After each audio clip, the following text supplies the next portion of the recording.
ಇನ್ನು ಮೈಸೂರಿನಲ್ಲಿ ಆ ಹೀಲಿಯಂ ಸಿಲಿಂಡರ್ ಸ್ಫೋಟದ ಬಗ್ಗೆ ಹತ್ತಾರು ಅನುಮಾನಗಳು ಕಾಡ್ತಾ ಇವೆ. ನೋಡಿ ಎಂಥ ದುಸ್ಥಿತಿ ಅಂತಂದರೆ CC ಕ್ಯಾಮ್ರಾ ವರ್ಕ್ ಆಗ್ತಾ ಇಲ್ಲ, ಅದು ಅಲ್ಲೇನೇ ಅದೇ ಜಾಗದಲ್ಲಿ. ಕಾರಣ ಏನಿರ್ಬೋದು? ಇದೂ ಕೂಡ ಈಗ ಅನುಮಾನವನ್ನು ಜಾಸ್ತಿ ಮಾಡಿದೆ. ಯಾವುದಕ್ಕೆ ಹಾಕ್ತಾರೆ CC ಕ್ಯಾಮ್ರಾ? ಚಂದಕ್ಕೆ ಹಾಕಿರ್ತಾರ? 360 ಡಿಗ್ರಿ ಹೈಟೆಕ್ ಕ್ಯಾಮ್ರಾ. ಯಾರಾದರೂ ಏನಾದರೂ ಬೇರೆ ಏನಾದರೂ ಅಲ್ಲಿ ಅನಾಹುತಗಳು ಮಾಡಿಬಿಟ್ರೆ ಯಾರು ಜವಾಬ್ದಾರಿ? ಒಂದು ವ್ಯವಸ್ಥೆ ಎಷ್ಟರ ಮಟ್ಟಿಗೆ ನೆಗೆದು ಬಿದ್ದು ಹೋಗಿರುತ್ತೆ ಅನ್ನೋಕ್ಕೊಂದು ಬೆಸ್ಟ್ ಎಕ್ಸಾಂಪಲ್ ಇದು. ಸ್ಫೋಟದ ಘಟನೆಯೇ ರೆಕಾರ್ಡ್ ಆಗಿಲ್ಲ ಅಂತಂದರೆ ಏನರ್ಥ? ಅರಮನೆ ಹತ್ರ ಕ್ಯಾಮ್ರಾಗಳಿವೆ, ಏನು ಉಪಯೋಗ? ನೋಡಿ, ಮೇಲ್ಗಡೆ ಇರೋದು ಕ್ಯಾಮ್ರಾಗಳು. ಒಂದು ಪಕ್ಷಿ ಕುತ್ಕೊಂಡಿದೆಯಲ್ಲ, ಆ ಕ್ಯಾಮ್ರಾ 360 ಡಿಗ್ರಿ ಕ್ಯಾಮ್ರಾಗಳು ವರ್ಕ್ ಆಗಿಲ್ಲ, ಯಾವುದೇ ವಿಜುವಲ್ ಇಲ್ಲ. ಹೀಗಾಗಿ ಯಾವುದಕ್ಕೆ ಹಾಕಿದ್ರು ಒಂದು ಮೇಂಟೆನೆನ್ಸ್ ಅನ್ನೋದಿಲ್ವಾ? ಮೈಸೂರು ಸಾಂಸ್ಕೃತಿಕ ನಗರಿ, ಜೊತೆಗೆ ಕೆಲವೊಂದು ಸೂಕ್ಷ್ಮ ಪ್ರದೇಶಗಳಿದೆ ಮೈಸೂರಿನಲ್ಲಿ. ಯಾರು ಬೇಕಾದರೂ ಬರ್ಬೋದು, ಏನು ಬೇಕಾದರೂ ಮಾಡ್ಬೋದು, ಆದರೆ ಯಾವುದು ವಿವರಗಳೇ ಗೊತ್ತಾಗಲ್ಲ ಅಂತಂತಂದರೆ ನಮ್ಮ ವ್ಯವಸ್ಥೆ ಎಷ್ಟರ ಮಟ್ಟಿಗೆ ದುರ್ಬಲ ಆಗಿದೆ ಅನ್ನೋದ್ರ ಬಗ್ಗೆ ಯೋಚನೆ ಮಾಡಿ. ನಾವು ತೋರಿಸ್ತಾ ಇದ್ದೀವಿ.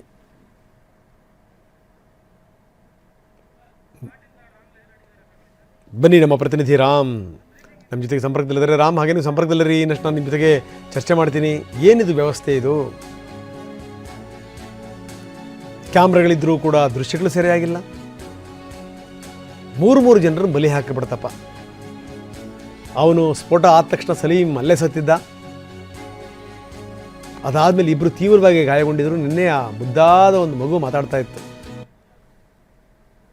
ನೋಡಿ, ಅದನ್ನು ತೋರಿಸ್ತಾ ಇದ್ದೀವಿ ನಾವು. ಅದನ್ನ 3 ಜನರನ್ನು ಬಲಿ ಹಾಕ್ತು ಇದು. ಬನ್ನಿ, ರಾಮ್ ನಮ್ಮ ಜೊತೆಗೆ ಸಂಪರ್ಕದಲ್ಲಿದ್ದಾರೆ. ರಾಮ್, ಏನಿದು ವ್ಯವಸ್ಥೆ ಇದು? ಯಾಕಂದರೆ ಮೈಸೂರು ಸಾಂಸ್ಕೃತಿಕ ನಗರಿ, ಅದಕ್ಕೊಂದು ವಿಶೇಷತೆ ಇದೆ. ಜೊತೆಗೇನು ಅಂತಂದರೆ ಕೆಲವೊಂದು ಸೂಕ್ಷ್ಮ ಪ್ರದೇಶಗಳಿವೆ. ಇಲ್ಲಿ ಕ್ಯಾಮ್ರಾಗಳಿದ್ದರೂ ಕೂಡ ಕೆಲಸ ಆಗ್ತಿಲ್ಲ, ಯಾವುದೇ ವಿಜುವಲ್ ಗೊತ್ತಾಗಿಲ್ಲ. ಜೊತೆಗೇನು ಅಂತಂದರೆ ಈ ನಾಯಕರ ಸ್ಟೇಟ್ಮೆಂಟ್ಗಳು ಕೂಡ ಒಂಥರ ವಿಚಿತ್ರವಾದಂಥ ಸ್ಟೇಟ್ಮೆಂಟ್ಗಳು ಬರ್ತವೆ. ಏನಾದರೂ ಆದಂಥ ಸಂದರ್ಭದಲ್ಲಿ ಅದನ್ನು ಯಾವ ರೀತಿ ನೋಡಬೇಕು, ಯಾವ ದೃಷ್ಟಿಯಲ್ಲಿ ನೋಡಬೇಕು ಅನ್ನುವಂಥದ್ದು ವೆರಿ ಇಂಪಾರ್ಟೆಂಟ್. ತಕ್ಷಣಕ್ಕೆ ಕಾರ್ಯಪ್ರವೃತ್ತರಾಗಬೇಕು, ಆ ಒಂದು ವ್ಯವಸ್ಥೆ ಅನ್ನುವಂಥದ್ದು ಕಾರ್ಯಪ್ರವೃತ್ತ ಆಗಬೇಕು. ಏನಿದು ಘಟನೆ ಇದೆ? 3 ಜನರನ್ನು ಬಲಿ ಹಾಕ್ಬಿಡ್ತಲ್ಲ ರಾಮ್. ರಂಗನಾಥ್, ಖಂಡಿತವಾಗಿಯೂ ಮೈಸೂರು ಅರಮನೆಯ ಹೊರಭಾಗದಲ್ಲಿ ಆದಂತಹ ಈ ಒಂದು ಘಟನೆ ಇಡೀ ದೇಶವನ್ನೇ ಬೆಚ್ಚಿ ಬೀಳಿಸಿದೆ. ಆದರೆ ಅದ್ಯಾಕೋ ನಮ್ಮ ವ್ಯವಸ್ಥೆ ಸರಿಯಾಗುವಂತಹ ಲಕ್ಷಣಗಳೇ ಕಾಣಿಸ್ತಾ ಇಲ್ಲ. ಯಾಕಂದರೆ ಯಾವುದೇ ಅನಾಹುತಗಳಾದಾಗ, ಘಟನೆಗಳಾದಂತಹ ಸಂದರ್ಭದಲ್ಲಿ ಜನಪ್ರತಿನಿಧಿಗಳಾಗಲಿ ಅಧಿಕಾರಿಗಳಾಗಲಿ ಅದ್ರ ಬಗ್ಗೆ ಮಾತನಾಡ್ತಾರೆ, ಅದಾದ ನಂತರ ಅದನ್ನ ಮರೆತು ಸುಮ್ಮನಾಗ್ತಾರೆ. ಇದೀಗ ಮೈಸೂರು ಅರಮನೆಯ ಮುಂಭಾಗ ಆದಂತಹ ಸ್ಫೋಟದ ಪ್ರಕರಣ ಸಾಕಷ್ಟು ಗಂಭೀರತೆಯನ್ನು ಪಡ್ಕೊಂಡಿದೆ, 3ರನ್ನ ಬಲಿ ಪಡ್ಕೊಂಡಿದೆ. ಹೀಗಾಗಿ NIA ತಂಡ ಸಹ ಈ ತನಿಖೆಗೆ ಆಗಮಿಸ್ತಾರೆ ಅನ್ನೋ ನಿರೀಕ್ಷೆ ಇದೆ. ಇಂತಹ ಒಂದು ಘಟನೆ ಏನು ನಡೆದಿದೆ, ಅದರ ಯಾವುದೇ ರೀತಿಯಂತಹ ದೃಶ್ಯಗಳು ಲಭ್ಯವಾಗಿಲ್ಲ. ಯಾಕೆ ಅಂತ ಹೇಳಿದ್ರೆ ಮೈಸೂರು ಅರಮನೆಯ ಜಯಮಾರ್ತಾಂಡ ದ್ವಾರ ಇದೆ, ಪ್ರಮುಖ ದ್ವಾರಗಳಲ್ಲಿ ಒಂದು. ನಾನು ಅದೇ ಸ್ಥಳದಲ್ಲಿದ್ದೇನೆ. ನೀವು ನೋಡ್ತಾ ಇರ್ಬೋದು ಈ ಒಂದು ಸ್ಥಳ ಏನಿದೆ, ಈ ಸ್ಥಳದ ಏನು ಘಟನೆ ನಡೆದಿತ್ತು, ಘಟನೆ ನಡೆದಂತಹ ಕೂಗಳತೆ ದೂರದಲ್ಲೇನೆ ಒಂದು CC ಕ್ಯಾಮ್ರಾವನ್ನು ಅಳವಡಿಸುವಂಥ ಕೆಲಸವನ್ನು ಮಾಡಲಾಗಿದೆ. ಅದು ಸಹ ಅತ್ಯಾಧುನಿಕ ತಂತ್ರಜ್ಞಾನದ CC ಕ್ಯಾಮ್ರಾ ಅಂತ ಹೇಳಲಾಗ್ತಾ ಇದೆ. 360 ಡಿಗ್ರಿಯಲ್ಲಿ ಅದು ತಿರುಗುವಂಥ ವ್ಯವಸ್ಥೆ ಇದೆ ಅನ್ನೋ ಒಂದು ಮಾಹಿತಿ ಹೇಳ್ತಾ ಇದ್ದಾರೆ. ಆದರೆ ನೀವೇನು CC ಕ್ಯಾಮ್ರಾವನ್ನು ನೋಡ್ತಾ ಇದ್ದೀರಾ, ಆ CC ಕ್ಯಾಮ್ರಾದ ಕೂಗಳತೆಯ ದೂರದಲ್ಲೇ ಒಂದು 25 ಅಡಿ ಅಂತರದಲ್ಲಿ ಆ ಒಂದು ಘಟನೆ ನಡೆದಿರುವಂಥದ್ದು. ಅಂದರೆ ಆ CC ಕ್ಯಾಮ್ರಾದಿಂದ ಕ್ಯಾಮ್ರಾವನ್ನು ಪ್ಯಾನ್ ಮಾಡಿದರೆ ಇದೇ ಒಂದು ಸ್ಥಳದಲ್ಲಿ ಆ ಒಂದು ದುರ್ಘಟನೆ ನಡೆದಂಥದ್ದು. ಆದರೆ ಒಂದೇ ಒಂದು ದೃಶ್ಯ ಸಹ ಲಭ್ಯವಾಗ್ತಾ ಇಲ್ಲ. ಆ 360 ಡಿಗ್ರಿ ಕ್ಯಾಮ್ರಾ ಇದೆ, ಅದು ಬೇರೆ ಕಡೆಗೆ ರೊಟೇಟ್ ಆಗಿತ್ತು ಅನ್ನೋ ಒಂದು ನೆಪವನ್ನು ನೀಡುವಂಥ ಕೆಲಸವನ್ನು ಮಾಡಲಾಗ್ತಾ ಇದೆ. ಹೀಗಾಗಿ ಒಂದು ತನಿಖೆಗೆ ಇದು ಸಾಕಷ್ಟು ಹಿನ್ನಡೆ ಆಗಿದೆ ಅಂತ ಹೇಳ್ಬೋದು.